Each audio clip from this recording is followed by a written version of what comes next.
दशरथ नंदन राम ने। इस माटी पर जन्म लिया दशरथ नंदन राम ने।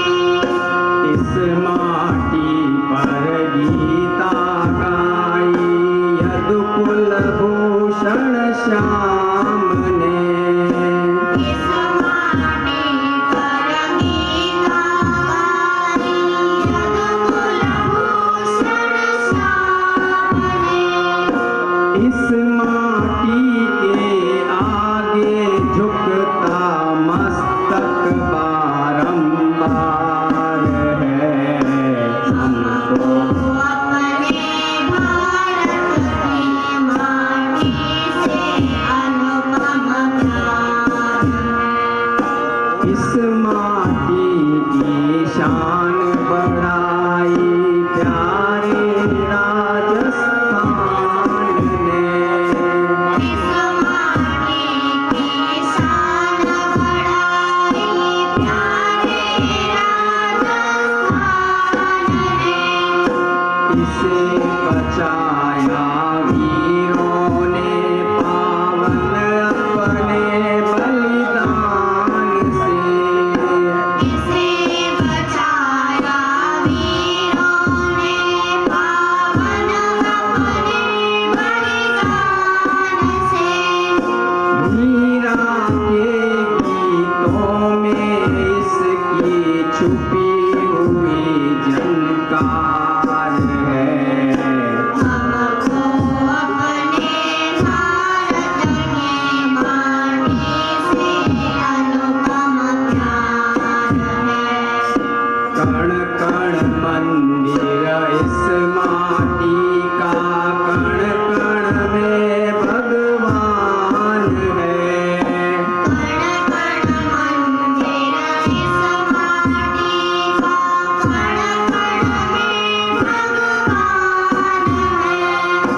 इस माटी से तिलक करो ये अपना हिंदुस्तान है। इस माटी से तिलक करो ये अपना हिंदुस्तान है। इस माटी का रोम रोम भारत का पहरेदार है। हमको अपने भारत की माटी से अनुपम प्यार है। हमको अपने भारत की माटी से अनुपम प्यार है। हमको अपने भारत की माटी से अनुपम प्यार है।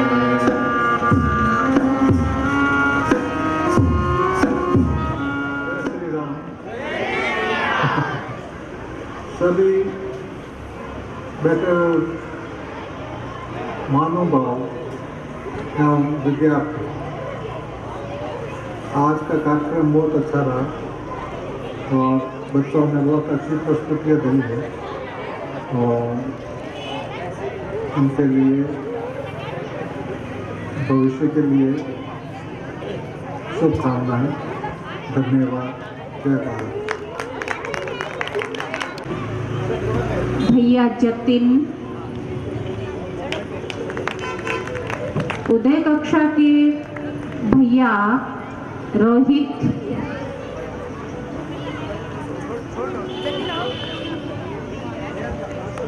भैया सूर्यांक,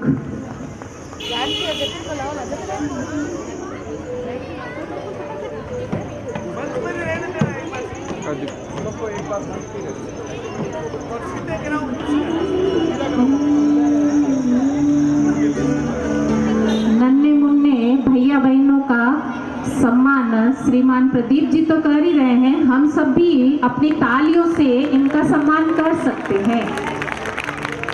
तो तालियों की आवाज में थोड़ी गड़गड़ाहट कम है।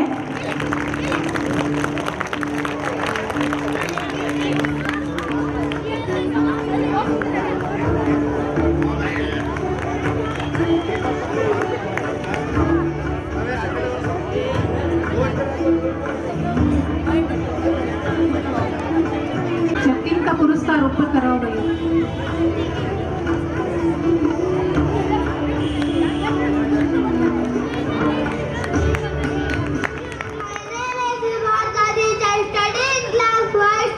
I want to tell you about Ayodhya Ram Mandir.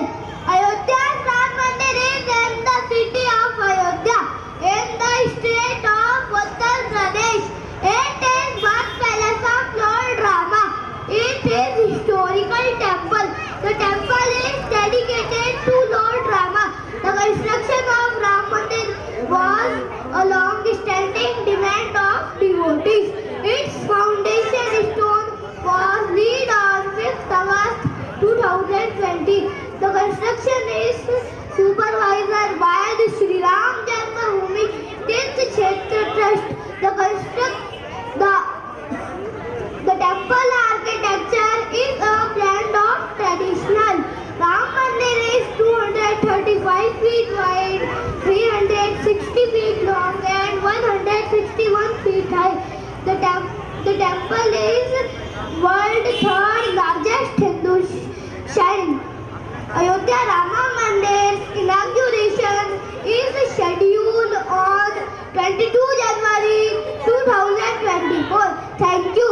आप सभी मेरे साथ मिलकर बोलेंगे जय श्री राम, जय जय श्री राम। जय जय श्री राम। बहुत ही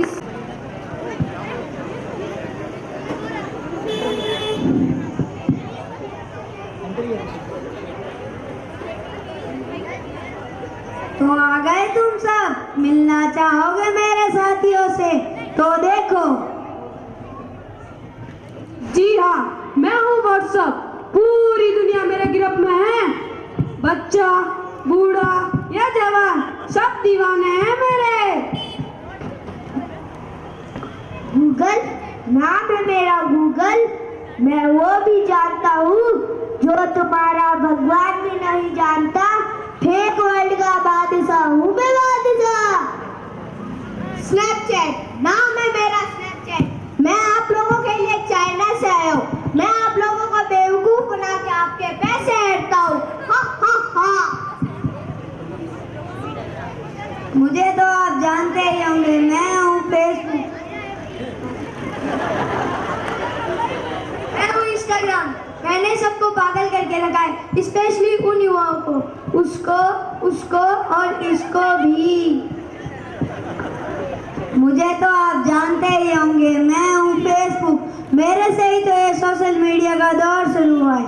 हाँ हाँ हाँ, सुना है ये दिन दूर नहीं जब आपकी ये दुनिया हमारे इशारों पर नाचेगी।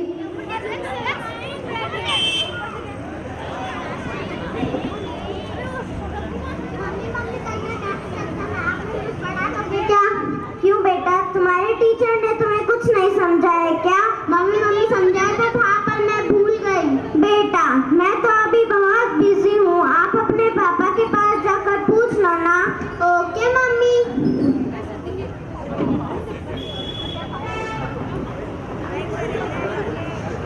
पापा कल मेरे मैथ्स का एग्जाम है, आप मुझे कुछ पढ़ा दोगे क्या? बेटा, मेरा अभी ऑफिस का काम है, मैं आके तुम्हें पढ़ाता हूँ। ओके पापा।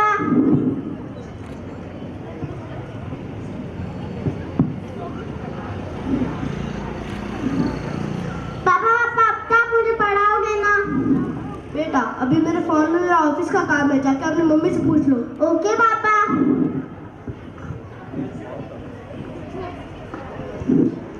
मम्मी आप मुझे थोड़ा सा तो पढ़ाओगे ना? ओके बेटा, मैं आपके रूम में आती हूँ, आप मेरा वेट करो। Okay mummy.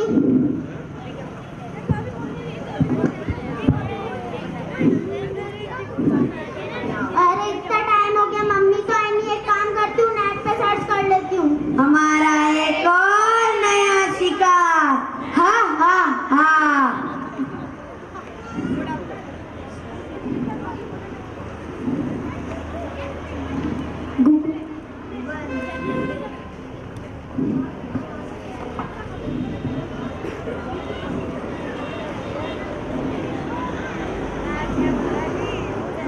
ये एक एक करके चला रही है, कभी व्हाट्सएप चला रही है, कभी फेसबुक। ये आज की हकीकत है, हम सब जानते हैं।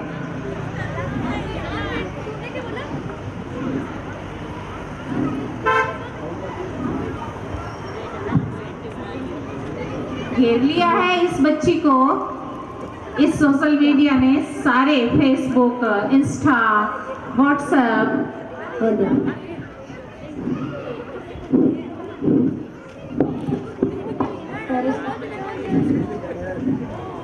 जकड़ गई है पूरी तरह से। अरे क्या हुआ, क्या हुआ? तुम खड़े खड़े क्या देख रहे हो? जल्दी डॉक्टर को फोन लगाओ।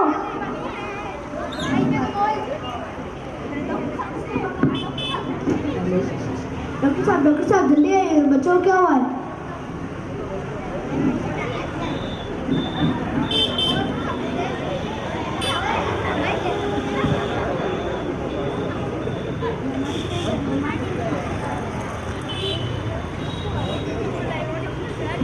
डॉक्टर साहब पेशेंट आगे है, प्लीज वहां पधारिए। डॉक्टर साहब कंफ्यूज हो गए, फोन पे बात करनी है। होंगे पर तुम्हारा एक ही इलाज तुम्हें बचा नहीं सकेगा। तुम हमारी जाल में पूरी तरीके से फंस चुकी हो नादान लड़की। शक्तिमान शक्तिमान। अब यार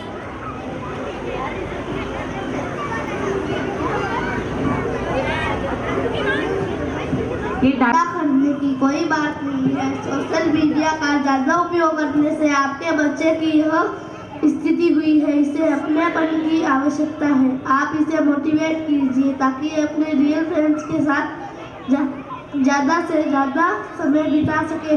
इसी से ही इसकी रिकवरी जल्दी होगी। ठीक है डॉक्टर साहब जी। कैसा वक्त आ गया है, हम अपने रिश्तों से ज़्यादा वक्त सोशल मीडिया को दे रहे हैं। हम भूल जाते हैं वो खुशियाँ जो अपनों के साथ रहने में है। दूसरों की तकलीफों का मजाक बनाकर खुद की तकलीफों का स्टेटस हम इसका ज़रूरत से ज़्यादा उपयोग करते हुए यह भूल रहे हैं कि सोशल मीडिया ही हमारा उपयोग कर रहा है।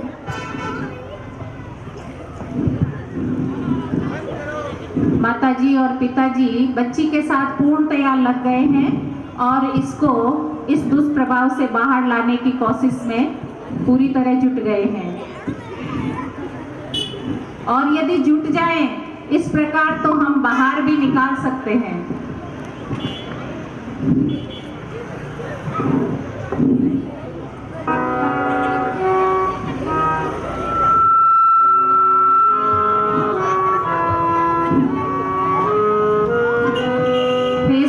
थोड़ी मुश्किल से बाहर आई है, पर कुल मिलाकर के आ गई है और अपनों के साथ समय व्यतीत करने लगी है।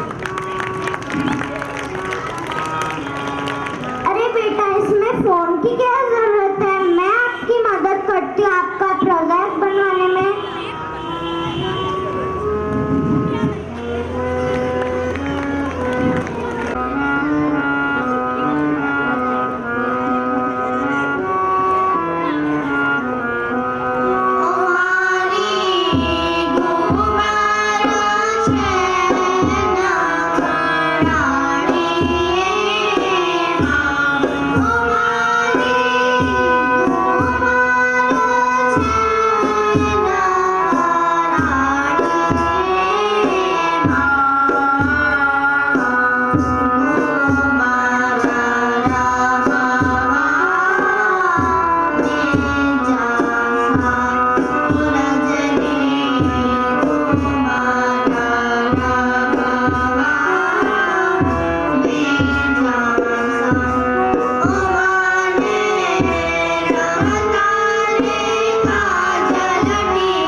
भागते हुए पहुंचे,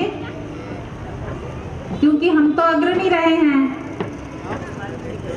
भैया विनय, भैया रुद्रांश, कक्षा तृतीय से आयुष दाधीच, कक्षा षष्ठी से गौरव सोनी, सप्तमी कक्षा से बहन पूजा कंवर, भैया वीर प्रताप, भैया ओम प्रताप सिंह,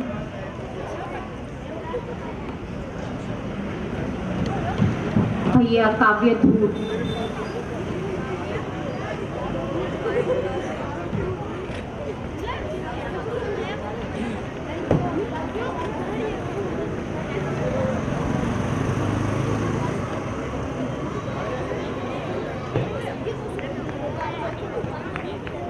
इन भैयाओं का सम्मान हम तालियां बजा करके भी कर सकते हैं।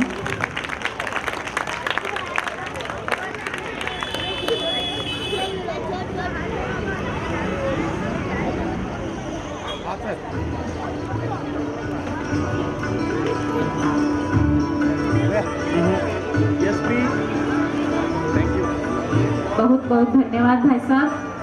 अब हम सबको भाई साहब का उद्बोधन प्राप्त हो जाए। पावटा आदर्श विद्या मंदिर के इस गरिमामय वार्षिक उत्सव में अतिथि के रूप में उपस्थित आदरणीय प्रदीप जी, आदरणीय हनुमान जी, विद्यालय प्रबंध समिति के सभी आदरणीय कार्यकर्ता, इस विद्या मंदिर के प्रधानाचार्य जी, आचार्य बंधु भगिनी और जिनके बालक बालिकाएं पढ़ रही है और अभी कार्यक्रम कर रही है, ऐसे उनके सबके माता पिता, दादा दादी, अभिभावक, सभी आप सबका अभिनंदन है। सबसे पहले तो ये जो बैठे हैं ना मंच पर, उधर इधर वहाँ पर, इन सबका बहुत बहुत अभिनंदन करेंगे। मैं समझता हूँ कि इस प्रकार की अभिव्यक्ति विवेकानंद जी के उस वाक्य को और प्रकट कर रही है। विवेकानंद जी ने कहा था, अंतर्निहित शक्तियों का प्रकटीकरण ही शिक्षा है। तो बच्चों के अंदर जो प्रतिभा है उसको मंच देना, मंच पर लाना, और इनको जो मंच पर ला रहे हैं वो तो शायद पीछे है कहीं, अभी छिपे हुए हैं। तो उन सब आचार्यों का भी अभिनंदन, भैया बहनों का अभिनंदन, और आप में से जिन अभिभावक वृंद ने बच्चों को इस प्रकार की तैयारी करने में सहयोग दिया है, उन सबका भी अभिनंदन। और विद्यालय के बारे में प्रतिवेदन में बहुत कुछ बातें हम सबके सामने आई है। पूर्व का अच्छा इतिहास यहाँ लगा हुआ है। हर समाज के, हर क्षेत्र के प्रतिभाशाली बालक इस विद्यालय के हैं, जिनको अपने आप पर गर्व होता है कि मैं यहाँ पढ़ करके गया हूँ, सफल हूँ। और वर्तमान में जैसी शिक्षा चाहिए तो गणित की लैब है, और मुझे समाचार तो 4K इंटरेक्टिव पैनल बोर्ड का भी है, लगा हुआ है ना। हाँ, तो अभी विद्यालय में सबसे ताजी जो चीज़ है वो 4K इंटरेक्टिव पैनल बोर्ड है, वो भी इस विद्यालय में लगा हुआ है। तो आधुनिकतम जो शिक्षा जैसी होनी चाहिए उस सबके साधन भी है। और कभी कभी हमारे मन में एक बड़ी थोड़ी हिंसा आ जाती है कि आजकल अंग्रेजी सब कुछ है। तो भैया विभोर का भाषण सुनने के बाद में वो आपकी मन की बात भी दूर हो गई होगी कि अंग्रेजी सीखने के लिए कहीं अंग्रेजी मीडियम में जाना ही जरूरी नहीं है। लेकिन आपने उस बच्चे को देखा होगा तो जब तक वो अंग्रेजी में बोल रहा था तब तक उसके हाथ ऐसे थे आपने, और जैसे उसको अपनी भाषा में बोलने की बारी आई तो उसने जोर से हाथ ऊपर करके बोला था, याद है? तो ये अंतर है। जब मातृभाषा में बच्चे को कुछ करने का मौका मिलता है तो खुल करके करता है, उसके अंदर के जितने भाव खुल करके बाहर आते हैं। और उस पर जब हम कोई दूसरी भाषा थोपते हैं बचपन में तो फिर उसका सारा विकास रुक जाता है। इसको यहाँ भी प्रमाणित कर रहे हैं और वर्तमान पीढ़ी भी प्रमाणित कर रही है। विद्या भारती 5 बातों पर विशेष ध्यान देती है। सबसे पहली है शिक्षा शिशु केंद्रित होनी चाहिए। बच्चे को क्या चाहिए, कब चाहिए, कैसा चाहिए, इसकी चिंता करना, ये पहला काम है। दूसरा काम है, शिक्षा जो है वो क्रिया आधारित होनी चाहिए, करके सीखे। और करके सीखने के लिए आदर्श विद्या मंदिरों में हमने अगर शिशु कक्षाओं का अवलोकन किया है, देखा है, तो 2 रहस्य की बात मैं बताना चाहूंगा। बहुत सारे रहस्य हैं लेकिन 2 ही बताऊंगा। एक तो 3 साल के बच्चे साइंस पढ़ते हैं। ऐसा कोई विद्यालय नहीं होगा जहाँ 3 साल के बच्चे को साइंस पढ़ाई जाती है। और वो साइंस शुरू कैसे होती है, तो बच्चे के सामने कांच की गिलास रख करके उसमें पानी भर करके उसके अंदर चीनी डाल करके चम्मच हिलाने के लिए कहते हैं ऐसे। थोड़ी देर बाद वो चीनी गायब हो जाती है, फिर उसको नमक देते हैं, वो डालते हैं, चम्मच हिलाते हैं, नमक गायब हो जाता है। फिर देते रेत, चम्मच हिलाता रहता है लेकिन वो रेत गायब नहीं होती। तो उसको समझ में आता है कि ये गायब क्यों हुई और ये गायब क्यों नहीं हुआ। तो दीदी भैया जी बताते हैं कि वो घुलनशील थे, ये अघुलनशील है। यहाँ से साइंस पढ़ना शुरू करते हैं वो। 3 साल के बच्चों के लिए व्यवस्था है साइंस पढ़ने की। दूसरा, स्विमिंग पूल बड़े बड़े विद्यालयों में नहीं है, लेकिन अपने विद्या भारती के 3 साल के बच्चों के लिए है छोटा सा ही, अभी अस्थायी व्यवस्था है, लेकिन छोटा स्विमिंग पूल है जिसके किनारे पर बैठ करके और वो अनेक प्रकार की कविताएं बोलते हैं। तो ये क्रिया आधारित शिक्षा है, ये अपने सभी विद्या भारती के विद्यालयों में है। 14 प्रकार की ऐसी क्रियाकलाप है, 12 प्रकार की व्यवस्थाएं हैं जिनको अगर थोड़ा सा मैं आजकल की भाषा में कहूं तो लेबोरेटरीज है सीखने की। तीसरी बात है कि शिक्षा का काम समाज आधारित होना चाहिए। तो अपने सभी विद्यालयों में, यहाँ भी आप अंदर जाएंगे तो हर एक कमरे के बाहर किसी दानदाता का नाम मिल जाएगा। ये समाज आधारित है, जो भी जरूरत होती है वो समाज पूरी करता है। चौथी बात है, शिक्षा संस्कार युक्त होनी चाहिए। तो अभी जितने भी प्रकार के हम कार्यक्रम देख रहे हैं उनसे भी हमको समझ में आया होगा। और इस विद्यालय में पढ़ने वाले चाहे वर्तमान बालक है चाहे पूर्व छात्र हैं, उनका व्यवहार देख करके हमको समझ में आ जाएगा कि कुछ अलग है। कल मैं एक कार्यक्रम में था, वहाँ बालोतरा के कलेक्टर साहब आए हुए थे। उनको जो बोलने की बारी आई तो उन्होंने कहा कि मेरे साथ जो काम करते हैं IAS वो आदर्श विद्या मंदिर में पढ़े हुए हैं, लेकिन उनका जो व्यवहार है वो अलग प्रकार का है। तो ये आदर्श विद्या मंदिर में पढ़े हुए जो बच्चे हैं उनके संस्कार के कारण से पहचान है। तो संस्कार युक्त शिक्षा जरूरी है। और 5वीं बात है, ऐसे जो बच्चे यहाँ से शिक्षा ग्रहण करके जा रहे हैं वे सभी समाजोपयोगी बनने चाहिए, समाज के अंदर वे काम करने चाहिए। तो सेवा का काम करें, जो कार्य उनके लिए निर्धारित है वो पूरी निष्ठा के साथ में करें, सत्यता के साथ में करें। और उन्होंने जो अच्छी बातें सीखी है वो अपनी आने वाली पीढ़ी को सिखाएं। और चौथे नंबर पे एक निवेदन और भी रहता है कि जिस विद्यालय से आप पढ़े हो उसकी आज की आवश्यकताएं आप पूरी करो। तो ऐसे ये समाजोपयोगी पीढ़ी तैयार करने का काम करता है। तो शिक्षा शिशु केंद्रित, क्रिया आधारित, समाज आधारित, संस्कार युक्त और समाजोपयोगी शिक्षा देने का काम अपने विद्या मंदिर करते हैं। 5 तरह का सर्वांगीण विकास जो पंचकोशात्मक है उसकी व्यवस्था अपने इस विद्यालय में है। उनकी झांकी हम सब ने आज के वार्षिक उत्सव में देखी है। और ये जो सारा कार्यक्रम हमने देखा है, इसके ही छोटे छोटे रूप अब जो 2020 की राष्ट्रीय शिक्षा नीति आई है उसमें जगह जगह देखने को मिलेगी, क्योंकि उनको लगता है कि इससे अच्छी शिक्षा हो नहीं सकती। वास्तव में हम शिक्षा के जगत में एक मॉडल लेकर के आए थे, क्योंकि विद्यालय तो अभी भी 12,900 ही है। टोटल विद्यालय 16 लाख चलते हैं, हम तो 1% भी नहीं है। 1% के लिए 16,000 चाहिए, लेकिन हम तो 12,900 ही हैं। फिर भी एक अच्छा मॉडल शिक्षा के क्षेत्र में आप सबके सहयोग से खड़ा हुआ है। तो मैं पुनः सब भैया बहनों को, आचार्यों को, यहाँ की प्रबंध समिति को धन्यवाद देता हूँ कि आपने बहुत ही सुंदर और अच्छा प्रेरणादायी कार्यक्रम प्रस्तुत किया है। और जो अभिभावक पधारे हैं उन सबका भी अभिनंदन करते हुए अपनी बात पूरी करता हूँ। भारत माता की जय।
भैया बहनों का तालियों से सम्मान प्रदान कराएं।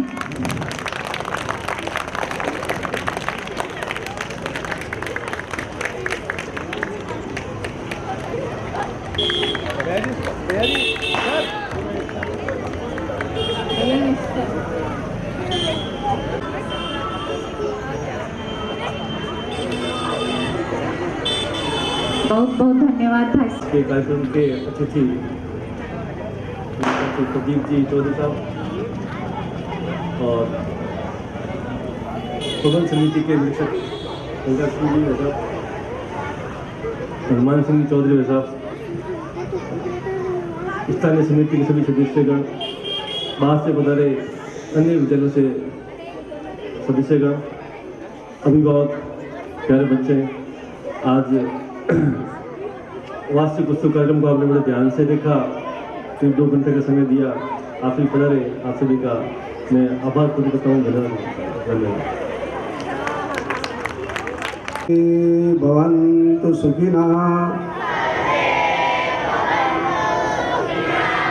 सर्वे सन्तु निरामयाः सर्वे भद्राणि पश्यन्तु मा कश्चित् दुःखभाग् भवेत्।